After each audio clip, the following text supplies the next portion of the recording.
ইরানের ৩টি পরমাণু কেন্দ্র লক্ষ্য করে হামলা চালিয়েছে যুক্তরাষ্ট্র। ইসরায়েলের সঙ্গে তেহরানের চলমান সংঘাতের মধ্যেই মার্কিন বাহিনী এই হামলা চালায়। আর এই হামলার প্রতিবাদে যুক্তরাষ্ট্র জুড়ে ব্যাপক বিক্ষোভ দেখা দিয়েছে। দেশটির বহু শহরে রাস্তায় নেমে এসেছেন সাধারণ মানুষ। এমনকি আমেরিকান জনগণের সংখ্যাগরিষ্ঠ অংশ ইরানের সঙ্গে যুদ্ধ চায় না বলেও মন্তব্য করা হয়েছে। 23 জন এই তথ্য জানিয়েছে মার্কিন সংবাদ মাধ্যম CNN। সংবাদ মাধ্যমটি বলছে, ইরানের পারমাণবিক স্থাপনায় মার্কিন প্রেসিডেন্ট ডোনাল্ড ট্রাম্পের নির্দেশে চালানো বিমান হামলার বিরুদ্ধে রোববার যুক্তরাষ্ট্র জুড়ে বিক্ষোভে ফেটে পড়েছেন সাধারণ মানুষ।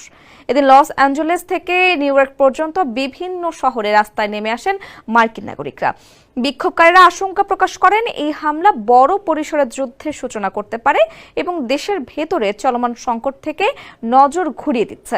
CNN বলছে, লস অ্যাঞ্জেলেস শহরের কেন্দ্রস্থলে ফেডারেল বিল্ডিং এর সামনে জড়ো হয়ে ইরান থেকে হাত সরাও, যুদ্ধ নয়, চাই চাকরি ও শিক্ষা স্লোগানে সরব হন অনেকেই। নিউ ইয়র্ক শহরের বিভিন্ন এলাকায়ও বিক্ষোভ হয়েছে। মিড টাউনের শতাধিক মানুষ মিছিল করেন হ্যান্ডস অব ইরান ও মধ্যপ্রাচ্যে নতুন যুদ্ধ নয় লেখা প্ল্যাকার্ড নিয়ে।